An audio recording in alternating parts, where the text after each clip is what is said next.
Pablo Escobar's children were not snorting cocaine. And I'm willing to guarantee and bet my left on this.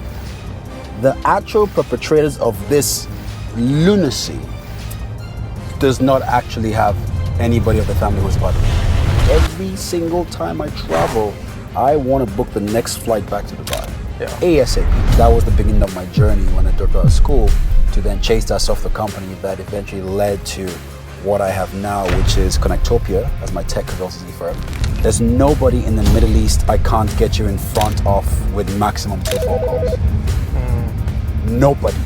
America is great at marketing. Yeah. Greatest champion in the world. No, greatest champion in America. Go fight that kid who's carrying bags of cement every fucking day and has abs of steel and will break your bones by just looking at them. Then let's talk, right? What's your relationship like with money? So without further ado, I'm Radin Jerome. Wherever you are in your life or wherever you're going, whether financially, spiritually, or for your health, I hope you're on your way. Now let's get into it. Tonye. Yeah, man. Welcome, my brother. Thank you. Thanks for having me. Appreciate you. Thank Appreciate you for coming. reaching out. Absolutely. And I'm happy, and I know it took a while for me to find your message, but Yeah. I'm happy I found it eventually. Yeah. Me too. Me too. Tell me about you. So, for people that don't know, what do you do? Oh boy. I know there's a few things you do. Yes. You're diversified. Yes. Now I am. Yeah. Yes. Tell me the journey from where you started and what you have now. So, I grew up in Toronto. Well, I'm originally Nigerian. Spent a lot of time in Toronto as well. Moved to Dubai about 12, almost 13 years ago. I know you're from Toronto because you didn't say the T. You didn't say Toronto. Toronto. Yeah. I lived in Toronto. Oh, did you? Yeah. I'm not missing that place at all. Came to Dubai for one of the reasons to stay in Dubai, which was then to further my education. That didn't go as planned because I thought I was going to still like education. I still hated it as much as I did. I mean, don't get me wrong. Some people should go to school. I say this all the time. But if it's not for you, it's not for you. And it wasn't for me, right? And I dropped out again out of school, right? And I chased, because at the time I had a part-time job where I was selling software for a small software company, a Danish company here in Dubai, telecom software. And I saw an opportunity because I used to be a developer myself. So I saw an opportunity from there to filling the gaping holes and the little gaps that software wasn't fulfilling in the market. Because I was the one reaching out to the clients. I was the one talking with them day to day. And I could see, wait a minute, I'm getting the feedback. They're always complaining about this and that. And the company I was selling for wasn't really moving their ass to get anything done. I was like, you know what? All right, I'm gonna do my very best and see how I can take over this company, take over everything that's happening here. Just took full initiative, took full control, redid the entire thing, all the missing feedback that we got, brought that to life, and the company 20x'd in a matter of months. Wow. Right? And I was like, you know what? I don't have time for school. This is bullshit. I'm not here to learn visual basic coding in bloody Microsoft Excel. You know, this is nonsense. So I totally left school, went on, and that was my tech journey. You know, before that I was just developing small things for clients, you know, school and all that. But that was the beginning of my journey when I dropped out of school to then chase that software company that eventually led to what I have now, which is Connectopia as my tech consultancy firm and tech lab. Developments from Web 2, Web 3. I mean, we did about nearly 70 Web 3 projects last year. Consultancy, I mean, a lot of those are silent developers with NDAs. Nobody knows it's us that done that. I don't mind. The money came through. And then we also extended, I mean, when you live in a country for a place for long enough, people start to look towards you for advice or questions or whatever. So I sort of diversified organically from tech all the way through to helping people that want to actually move to Dubai. Whether I set up companies, the residence visa, just knowing ins and outs on how to skip the bullshit. You know, what bullshit to skip, what bullshit to go through, and how to go about all that, and of course real estate and all these things. So that just became one big organic combination. But the real value I realized and what got me so excited was connecting people. So having built a huge relationship database here, I mean, when I tell you, there's nobody in the Middle East I can't get you in front of with maximum 2 phone calls. Nobody. And when I say nobody, I mean from the top to the bottom, right? And that's something that has obviously built over time through reputation, through relationships. And it's not always about having access to the biggest people, especially in Dubai. The assistant manager or the executive secretary or admin or assistant could be the one plugging you in. So I've always been that person that has just had valued relationships from all levels. And that's what has fast forwarded to where we are now. That's something I love about Dubai. Okay. Everyone's touchable. Yes. Everyone's reachable. Yes. You know, you can get in touch with anyone. Oh, yes. You know, Oh, yes. and you know, especially you've how long have you been here for? About 13 years now, almost. 13 years. Just over 12. You've been here. Yeah. Wow. Yep. Dubai is home. Can't live anywhere else. Damn. But the more you travel, the more I travel, the more I want to run right back. How old are you? 31. So you've been here since what? You're 20. 18. Sorry, 18, 19. Yeah. You moved here with family or solo? Solo. I had some family here, but I officially moved mostly alone. Yeah. Yeah. And do you have a Canadian passport? No, Nigerian. No, just Nigerian. My only regrets one of my 2 regrets in my life. That's one of it. Sure. Because it makes traveling a bit more difficult. Beyond just traveling, there's a whole diplomatic identity that, benefit that come with different passports. You never really feel it when you're young as a kid, but as you get older, start to do business, interact with people, try to get bank accounts, do this and do that, and you realize, holy shit, I'm screwed with whatever I have right now. This book is not the best book I should be having. But honestly, every problem is an opportunity for a solution, right? If everything went smooth for me, I don't think I would even have the connections I have right now, because I'll have no need to solve as many problems as I've had to solve. Sure. So that's opened the opportunity to create those relationships. Sure. Why, I find in the continent of Africa, a lot of the entrepreneurs and the go-getters and the hustlers, they come from Nigeria. Yes. Why is that? Well, one, there's a geographical reason why, and then a geopolitical reason why, and then there is the psychological reason why, which I think they kind of go in tandem with each other. So Nigeria is the most populous country in Africa, right? For fair reason. Mainly because of, the numerous reasons why, but Nigeria as it is, which is a landmass of just under 1 million square kilometers, right? Square meters, I think. You now have, is it square kilometers? Square meters, one of those, I think square kilometers, which is small in Texas.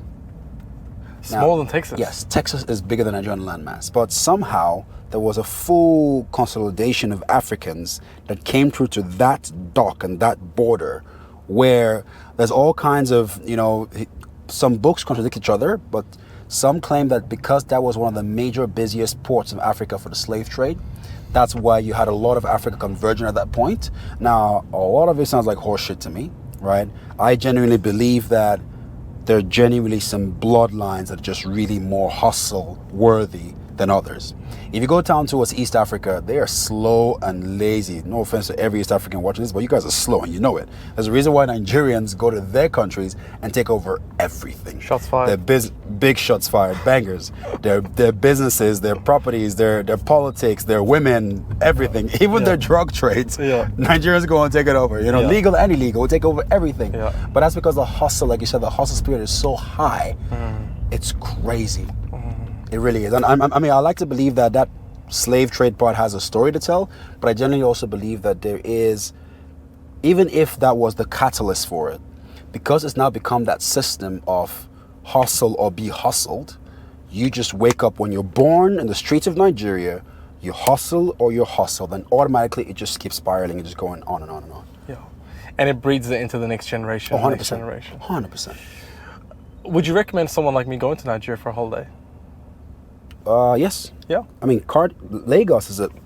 Vegas has nothing on Lagos. Wow. Yes.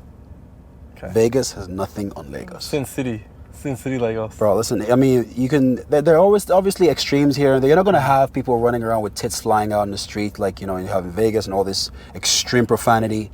But when it comes to actually having a good time, relaxing, being in a place with quality, luxury, there are parts of Lagos that cost more than parts of Dubai. There are parts of Lagos that cost more than the most expensive parts of Dubai, right? Because you have all the billionaires and politicians. I know many billionaires. I know almost as many billionaires in Nigeria who are not on Forbes as there are billionaires on Forbes. And in fact, it's almost like they pay Forbes to fuck off.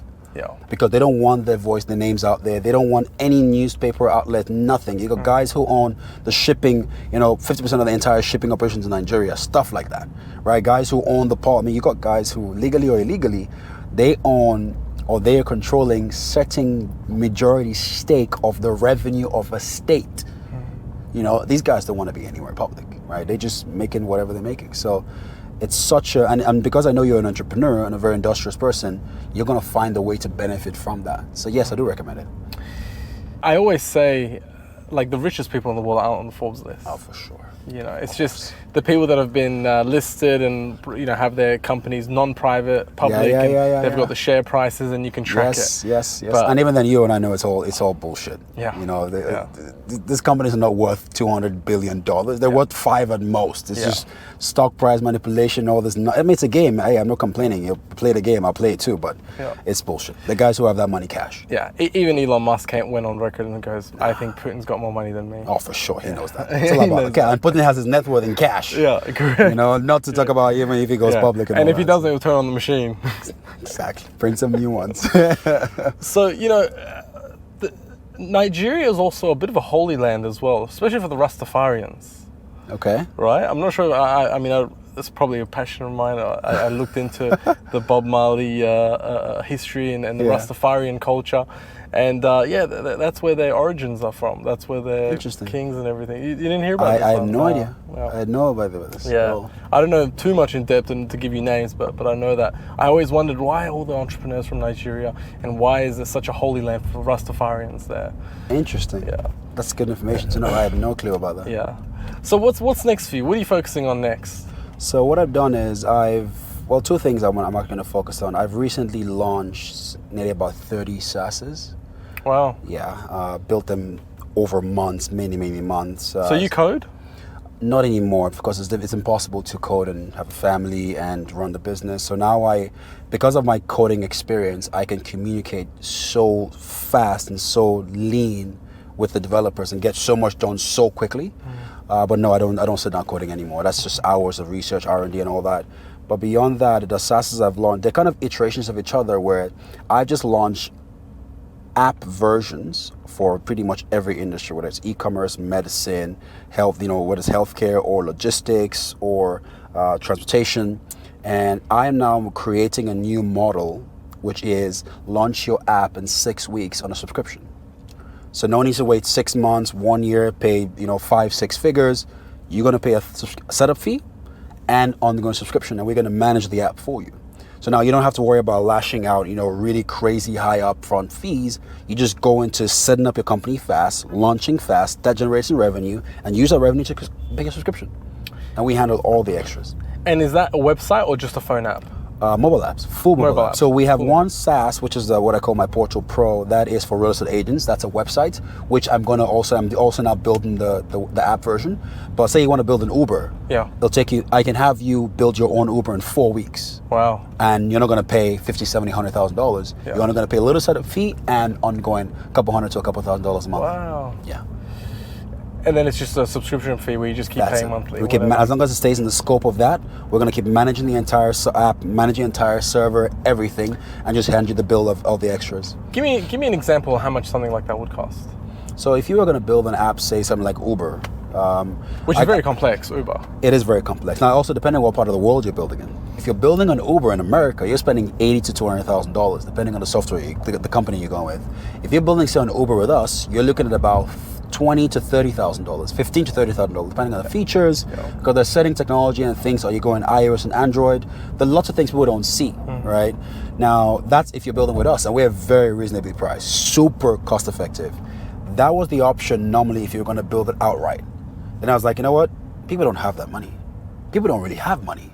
People have a lot of great ideas, and they want to get to market fast, but they don't have 5, 6, 7 figures sitting around they can just throw at it.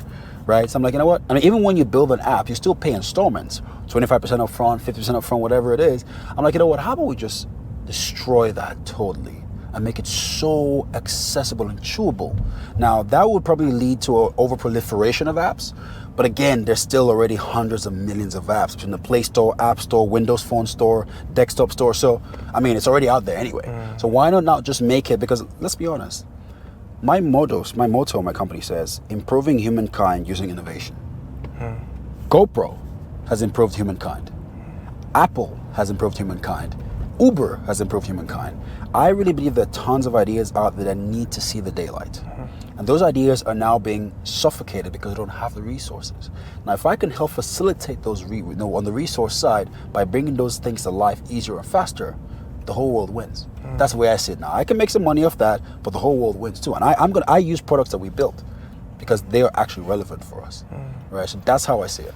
I had Belinda Agnew on, who's a tech entrepreneur from Australia. She exited a couple of companies and everything. She says, every idea is a good idea. I have people coming up to me all the time, giving me good ideas. Every idea is a good idea, but it's about execution. 100%. You can be a kid in, let's say, Nigeria, right? You can come up with the idea of Facebook if in a world that Facebook doesn't exist. Absolutely. Doesn't matter. Do you have the means, the team, the technology, the funding 100%. to be able to execute on it? 100%. Every idea is a great idea. It's about being able to pull it off. Absolutely. So let's say somebody, by the way, do you want water? Sure. So let's say somebody's got a great idea, right? I've got a great idea. There's something missing in the market. Okay. I'm gonna make an app, right? So I make an app. What's the next step after building an app?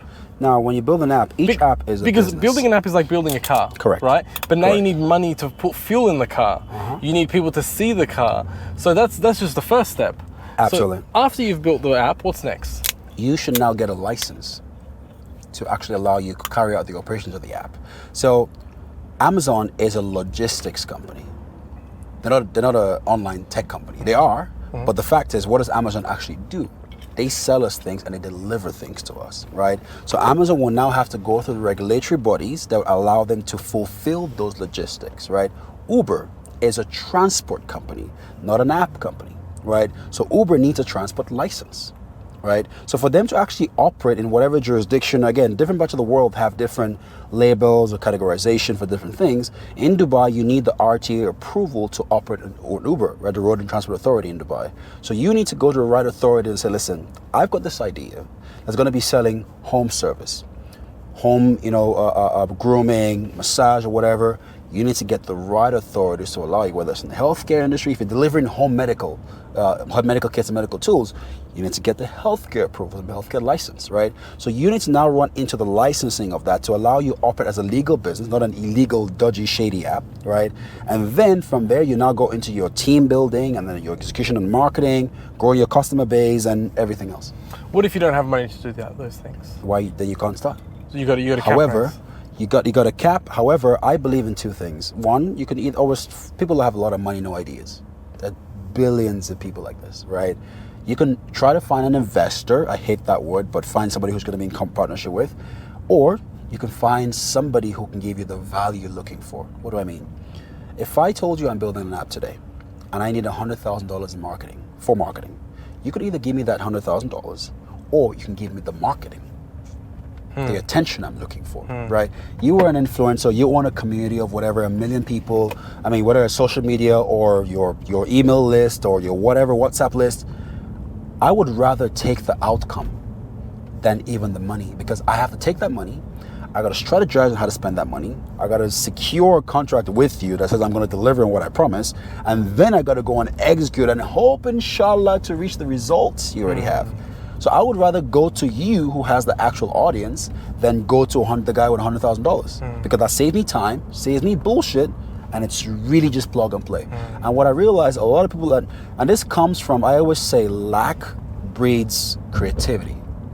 When you don't have $100 million in budget, you get creative in how to get what you want, right? And because of that, you will find ways to accomplish that result by, hey, I'll give you 20% stake in the company instead of just taking $100,000 for 5% annual, interest or whatever. Please give me this on affiliate structure. Hey, I need to get a license. You have a license. I have an app. Let's collaborate on an MOU, right? Send a memorandum of understanding. You get 10% out of every revenue. I don't have to go setting up a company. I don't have to go through the time it takes to open a company. We get everything going. You do your due diligence on me. I do mine on you. There you go. I've got marketing. I've got licensing. And now I go to a company that actually already has a team that's in similar industry and they're running low on operations. Maybe they're even going bankrupt. Okay, I've got this. You got the lights on. Let me come in here with this innovative idea that would help generate you XYZ, and you take XYZ stake. And before you know it, 100% stake has now been split 25% each way, but you've done this in a split second and your app is functional. I believe there's always a resourceful way to go around everything. Yeah, absolutely. I always say value is worth more than money. There's a lot of people burning through money because they don't know how to strategize. God. So much money being burned. Man, I get approached by, I'm not an influencer. I don't consider myself one at all. My social media is a video library. It's a video diary. I document shit. I don't create, I just document. That's why I don't do any scripting, I don't do anything, I just talk about from experience. I've been employed by a few brands. I'm not Brad Pitt where I'm going to get, you know, millions of dollars, you know, in checks just to get my attention, right? Not yet anyway. But when people come to me and they say, "Yo, Tony, I want to get a post with you, I want to do this, can you do share our message or our company?" I go, "Tell me about your company." We go through a little Zoom call, like 15 minutes, 30 minutes, whatever. If I was going to charge them $10 to post or share or whatever on my social media, my few followers right now, I end up getting 100 times more than what they were going to pay me, because I've given them so much more value online and offline that they never even anticipated for when they approached me in the first place. So whether it's introduction to people that can solve their problems, I always try to find out what problems are you having right now and how can I solve that. And that's where I think I have a big knack. I have a gift of simplifying and solving extremely complex problems. So that in there, I just shot my value up from $10 to $10,000, just like that, because I identify a value that I can give them, and it's something that's actually a big itch for them, and I've scratched that itch. And the bigger problem you solve, the more money you make. 100%. You know what I mean? We're also, Absolutely. what's the difference between us and Elon Musk? He just solves bigger problems. Absolutely. That's all it is. 100%. Do you feel like Dubai is the Silicon Valley? Is the new Silicon Valley? Dubai is beyond Silicon Valley.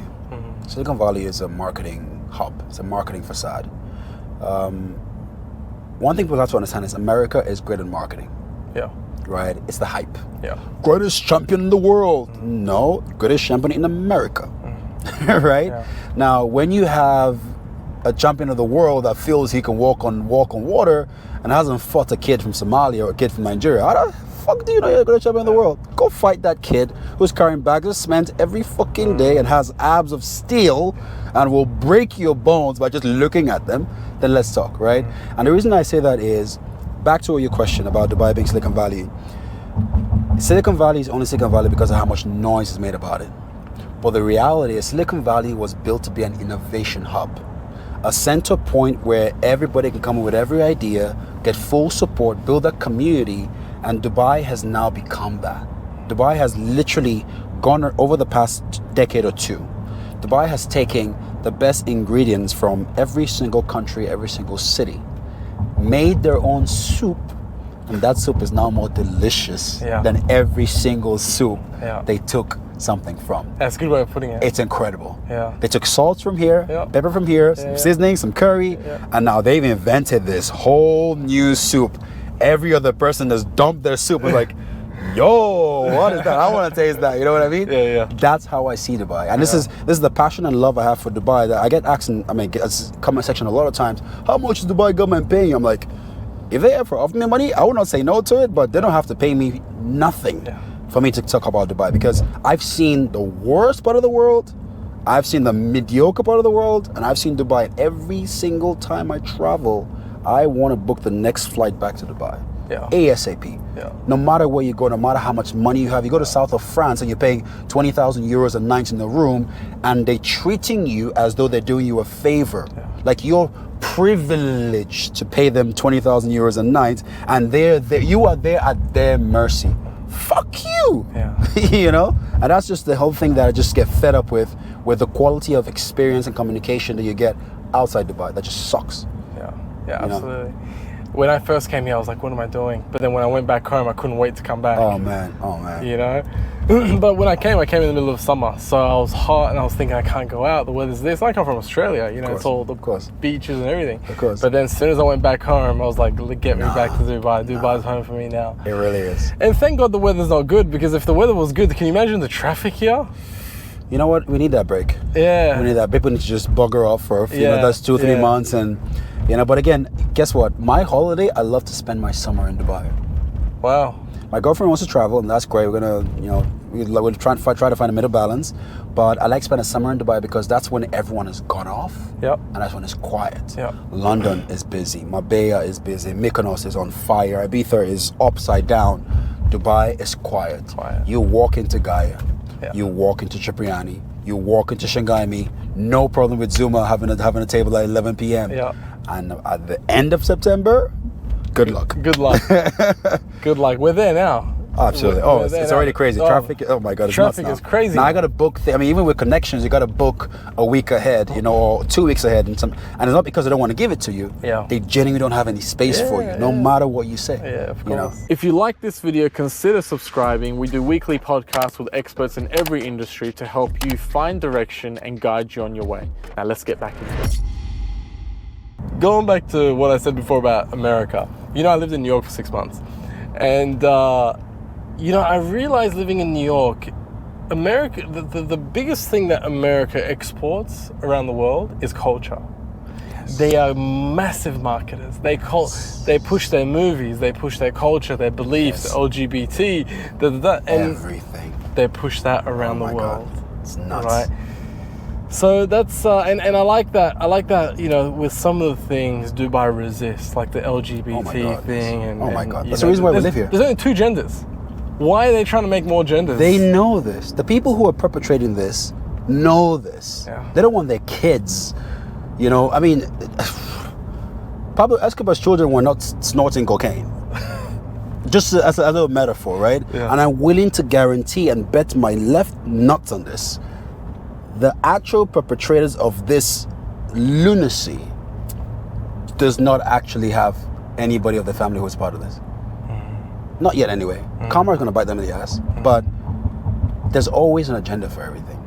And the fact of the matter is, what is LGBTQ, whatever alphabets they want to throw at, I am never surprised whatever anybody comes up with. We all know the entire mission of any political ambition that to destabilize anybody, you have to come in by social, economical, and psychological destabilization. And it's all just part of the game. And I'm not surprised when it happens. That's why I'm happy you said that. Dubai resists because social welfare is a real thing. Social warfare is a real thing. Psychological warfare is a real thing. Media warfare and information warfare is a real thing. And this is literally all it is. It's all just warfare, in my opinion. Yeah. I'd love to ask you a question. Ask me a question. How long have you been in Dubai? Since January. Since January, so just under a year. Yeah. Now, of everywhere you've been to, except for Australia, of course, where would you say, and I'm really curious to see, and it doesn't matter if you answer Singapore or Malaysia, I don't care, right? It's a genuine question. Where would you say is a place that you've experienced the easiest level of accessibility to opportunity and things that you want to actually accomplish? It's easy. Dubai, hands down. I lived in New York, Yeah. and New York has way more money than Dubai. New York is the financial heartbeat of the world. Yeah. Yeah. Decisions are made in New York. United Nations is in New York. But it's all closed doors. Yes. I can't get to anybody there. I've had CEOs on here who have been on MBD Bank, and MBD Bank have pushed them saying, this man banks with us. And I've had him on there, and I've said, if I was to get a CEO of your caliber in New York, I wouldn't be able to. He's like, yeah, everyone is accessible here. It's crazy. oozing with opportunity here. You can get in touch with anyone. Even the royal family. I was at the shopping center the other day. The king's son was just walking around. Yeah. So nowhere in the world do you have as opportunity like this. There's a lot of opportunity in Australia, but that's because it's not as developed. Yeah. Right. Yeah. It's not as developed and commercialized like America or anything. So you can see things and you can mimic it there. Yeah. But Dubai, I don't see any more opportunity. I think Dubai as a country is an opportunity. Bro. I mean, it's so funny you say that because that is the single number one reason. Okay, safety is great, right? Tax-free nature. I mean, now we have corporate tax, still no income tax, still good. But again, the corporate tax is the lowest in the world at 9%, still fully deductible. When I look at every single thing that makes me want to be in Dubai, it's all the opportunity. Because if Dubai was safe, had no tax, and no opportunity, it won't be Dubai, and I would not be here. Very true. And the fact that you mentioned that, the accessibility, it just changes everything. Yeah. Oh my God, man. Like the people I've met and how I've met them, by sitting down in a coffee shop, having a simple, basic, regular day, and this guy's just chilling, sitting in this coffee as well, just literally crosses his legs, just staring at the cars driving by. And he becomes the Minister of Education. You find out you're sitting next to the Minister of Education for the country. Wow. And he's having a nice chat with you, exchanging phone numbers, inviting you to his office for coffee.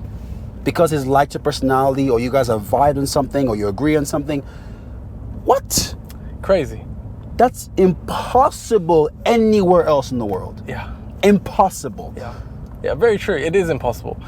And I think, opportunity is so important. What you said there was perfect, because opportunity is so important. Because as men, we must leave the house in the morning and conquer. Oh my goodness. We cannot leave the house going, back to my job, there's no opportunity, I can't do anything. We go depressed, we go suicidal.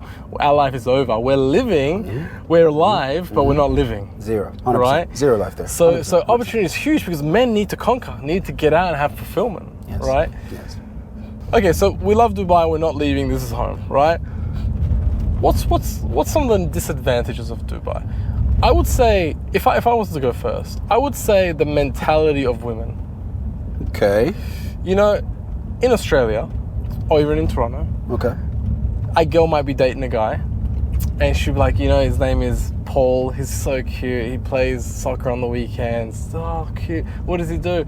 He's a postman, oh awesome, he doesn't have a car, he rides his bike to work. Over in Dubai, can you imagine a girl telling her friend, I'm dating a postman? Well, in Dubai, that'll be very, very difficult to say or see, right? I still believe the majority of Dubai is still very normal, being here long enough, right? Now, you and I, we probably very accustomed to the high-end life, right? Where we're surrounded around a certain kind of people, whether women or men or whatever it is. But in between all those cracks are very normal people. And what I will say is wrong about Dubai is because Dubai has branded itself and marketed itself as this place where your ambition is welcome, it now attracts those that have ulterior motives or not so normal expectations out of what they expect to happen in Dubai. And they come in there with that proliferating the market with those thought processes. But one thing I like about Dubai is nature always cleans itself up. It'll always weed out the junkies. Right? So now you come into Dubai thinking, oh my God, my knights in riding shining armor is gonna come swoop in a nice orange Lamborghini, Aventador, roofless, and my life is gonna change. And yeah, she goes through that and she probably finds a guy like that, but then she quickly realizes that no matter how I feel, the real natural qualities of what make a person a quality person still remains the same. Now, the bling is a plus. I always say this, if you meet a great guy who's very well spoken, intelligent, very ambitious, great communicator, amazing emotional intelligence, I think the most important quality, and rich, marry the motherfucker. Banger. And committed. And committed, the main one. Right? Loyal. Because those ones are usually like you're an option. They got options. Yeah. So but again, here's the thing, right? When you got options, what makes you choose a particular thing when you have options? It's qualities of that thing. Why choose a Maybach as your car instead of a regular S-Class, instead of an Audi S8, instead of a Bentayga? You have reasons that make you choose certain things.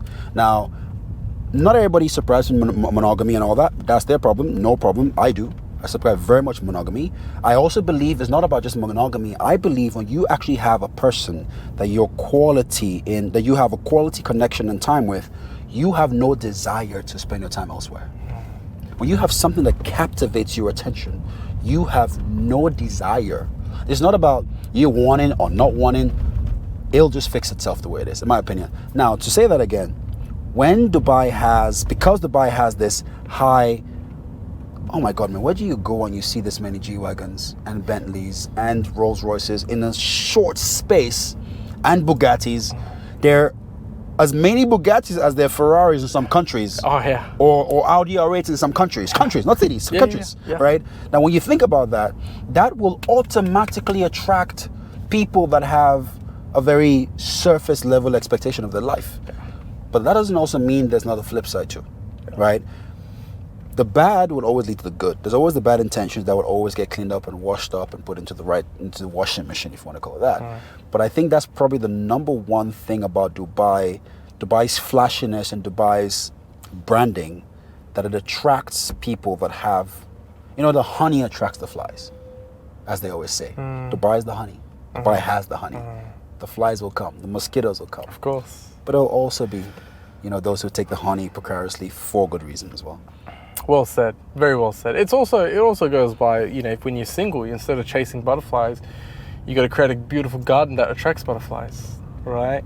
There you go. Very well said. I mean, yeah, look, in Australia, when there's a Ferrari, the road stops. The road stops. People mid-conversation. Now a Ferrari goes by, I'm like, why does motherfucker making noise so loud? I complain. I'm like, idiots is revving too loud. Now when there's a Ferrari, I'm like, shit color. Too green. In Australia, when there's a Ferrari, it doesn't matter what color, the road stops. Midway conversation, people stop. Wait for the road, wait for it to bend the corner so we don't see the Ferrari, then we'll keep talking. Man. But now it's become very normal. Actually, you're right. What are one of the? I'm so sorry to interrupt you. Yeah. That's the second thing about Dubai. I mean, you call it negative, you can call it positive. It all depends on the angle. But Dubai makes you so comfortable with extremely high-end things. Yeah. You walk around thinking that Richard Mille is a Casio. It spoils you. It destroys you. Yeah. You think, why don't I have a Maybach? I'm not living a normal life. Yeah. Right? Yeah.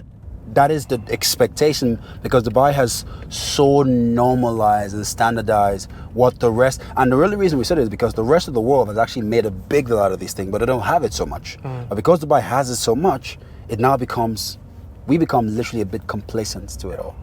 Yeah. To be honest with you, when I go on holidays and I stay at 5-star hotels, they look like 3 stars to me compared to the hotels in Dubai. Absolutely. It's just ruined everything. Absolutely.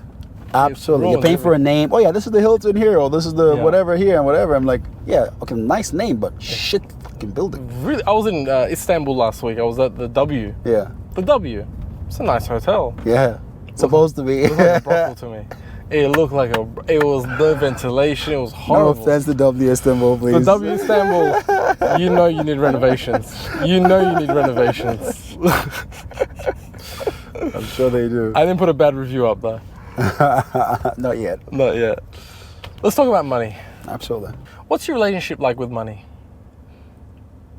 Like Conor McGregor said, I have a very unhealthy relationship with money, but I have a very healthy relationship with making it. Okay. So the spending and the making balance themselves out. Sure. But I genuinely believe that there's a big proliferation, or the world has been forced to believe that money is this evil thing and it's hard to get, and it gives you X, Y, Z, whatever negative, stories and whatever nonsense they come up with.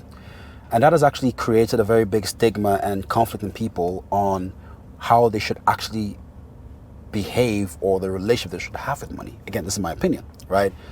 But money is probably one of the best things you can chase for.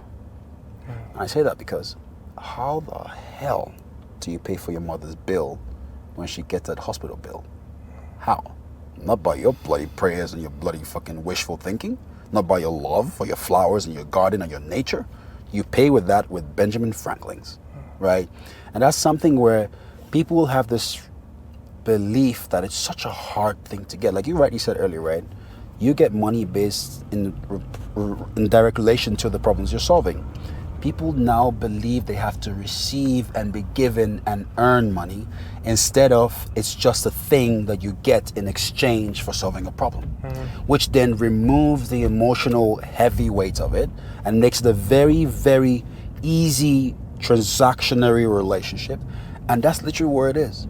Like, how many ultra wealthy, not rich, I'm not talking about people who are $100 million is broke for them, right? How many of them do you know that actually have a crazy relationship with money? They don't, in my opinion, at least just I know, they don't have a crazy emotion. They know the value of money, but to them, money is something to just trade for something they want. They trade money for more money, whether that's what the people call investment. They trade money for objects, expenditure, right? But people have this belief that money is such a far-fetched thing, and I'm totally against that, because it's so easy. You can even beg for money, you get it for free. Charity.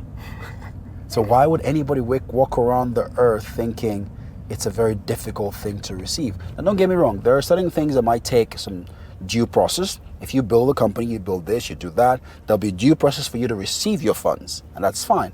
But the actual mental limiting belief, I find a lot of people suffer with. I don't know what your opinion is on that.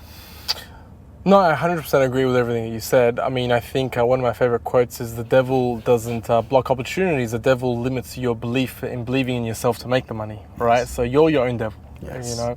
Yes. So sometimes people have limiting beliefs in their brain and they don't believe that they can or are deserving of making that kind of money. I think money is freedom to me. Money is freedom. I mean, I've got the freedom to not drive, you know, and do more work and have my time. Yes. To me, money's never excited me like that. It's more to have the freedom. I'm not trying to be a billionaire. You know, I'm not trying to. I've got friends that are successful and they want more and they want more and they want more. Yeah. No, not me. I can't wait to retire. I'm the king of chill, right? Really? You're gonna see me. I'm chilling already. You know.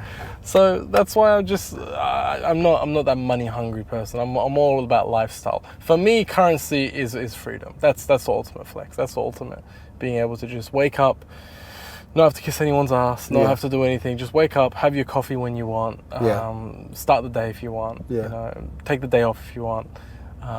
But to me, that's the thing about money. If you like this video, consider subscribing. We do weekly podcasts with experts in every industry to help you find direction and guide you on your way. Now let's get back into it.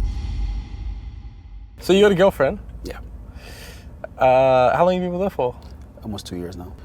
I think when you have, like I was saying earlier, when you have that bond with a person that actually captivates you, but also when you're a workaholic like me, man, the only thing I cheat on my girl with is my work. Yeah. You know, I don't have time to go chasing ass or whatever. Like every single ass I'm chasing is taking me away from my money. From I know you don't want to be a billionaire. I want to be a billionaire, multi-billionaire. And every single girl, every single bullshit I do, every single thing I take away from is taking me from the time I should spend on my money, on building my money, or the time I spend on building my girl. So I end up losing. Now, when I'm single, I could go a bit haywire, right? And that's fine. But I realize I don't even like being single and losing control, because that again makes you even more wayward, and that makes you even much more out of control, and you become a lot less productive.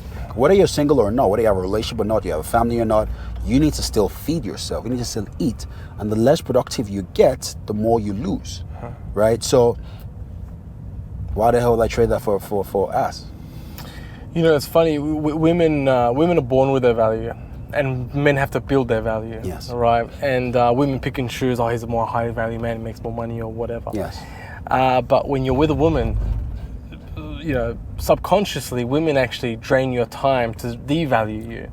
So they want to have a high value man, but when they click to one, they actually devalue him. From my experience, they just take your time away. Why are you doing this? Why are you doing that? Da, da, da, da. Come home. Don't be out late. And it's just like, I can't. I got to choose my purpose first.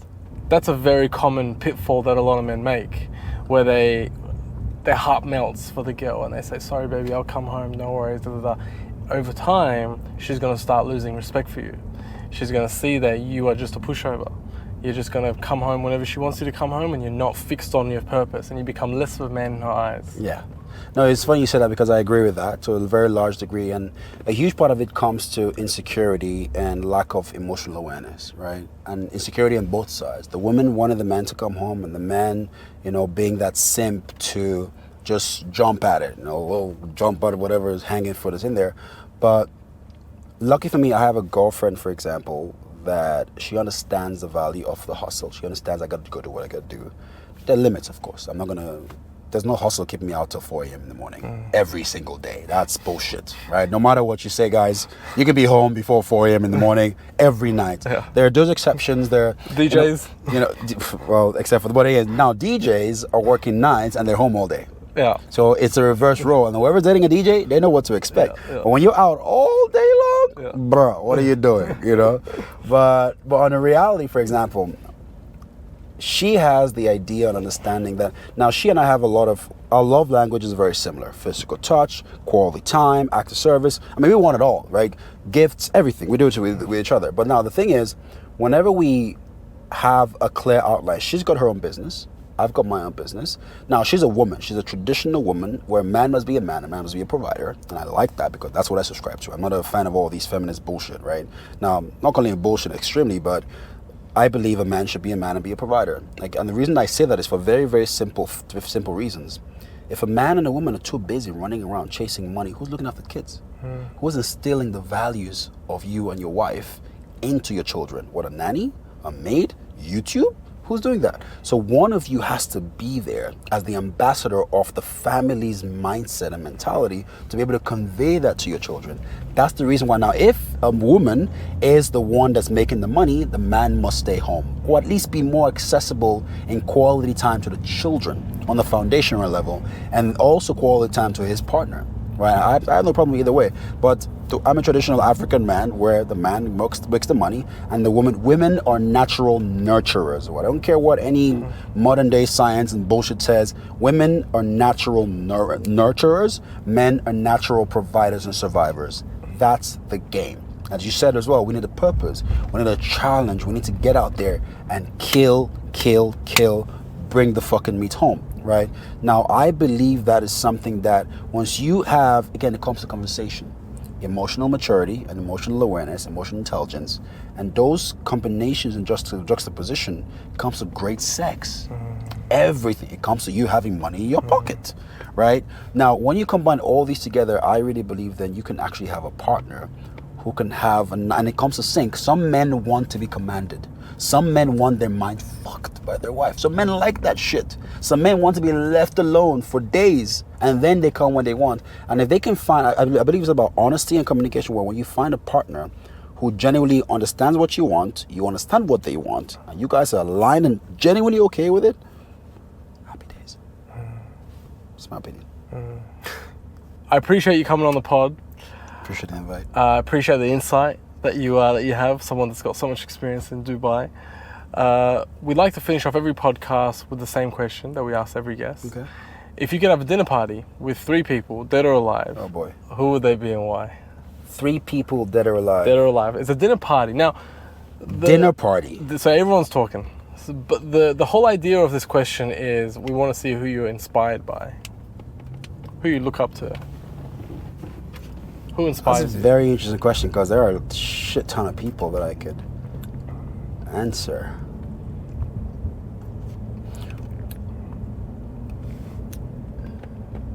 One is Charlie Chaplin. Great one. Genius. Great one. Just want to be in his presence, just brainstorm on if I could even run some wires in his brain on what electrical current is flowing through those muscles. In that Great head. one. That's Great one for sure. He had a house in New York and they've turned it into a bar. Really? So you should, if whenever you go to New York, you should I'm definitely. going. Do you know the name? I don't know. It's in Brooklyn. I'll Google it and see. Yeah. And now they've turned his old house into a bar. It's crazy. Charlie Chaplin is one. Second person is Napoleon Bonaparte. Okay. Yeah, French Revolutionary Yep. general. I wanna. Interesting. Yeah, I haven't had that one. I wanna pick his brain on. Napoleon was known for something. He was known for a very unorthodox approach. He was very egoistical because he was a very insecure man. Not just his height is one of them, but he was also bullied as a young child. Now, he utilized and used his negative emotions and insecurities positively. And I want to just have a chat with. I want to have a podcast with him. That's what I want to Damn. do. Yeah, that's what I want to do. Yeah. And the third person. One more. Poof. Dead or alive, right? Dead or alive? Alive is going to be Bryan Cranston. Who? Bryan Cranston. He was Heisenberg in. Oh, yes. Yeah. Why him? That's an interesting one. He is genius. Really? From Malcolm in the Middle? From Malcolm Middle and from Breaking Bad. Yeah. He is a creative character genius. Wow. People don't realize this, right? But when you watch Malcolm in the Middle, you watch Breaking Bad, you watch listen to Shabul, the one where he's with Kevin Hart, right? And you watch the one where he was president. You see and then you see him in the Zendaya music video. Those are 5 different people. Now, when Will Smith, everyone says Will Smith is great. I love Will Smith, great guy. He doesn't do it for me in embracing and destroying roles where he embodies those roles. You still see Will Smith. Yeah. You don't see Bryan Cranston. Yeah. The next best person that comes close to him, actually, is between him and Marlon Brando. Wow. Right, those are the two guys. But I was like, you know what? I have two dead guys. Let me go for one alive. Yeah. But if I have to choose three dead, Yeah. it's Marlon Brando and Felicity. Marlon Brando, Bryan Cranston are the two legends, in my opinion. And the reason why I'm choosing these guys is, okay, military guy, I got creativity guy, but these three guys have one thing in common.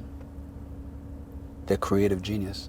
Yeah. They're all creative geniuses. And people, I think we have a lot of relationships where we associate creativity with entertainment and with art, but the fact is there's creativity everywhere.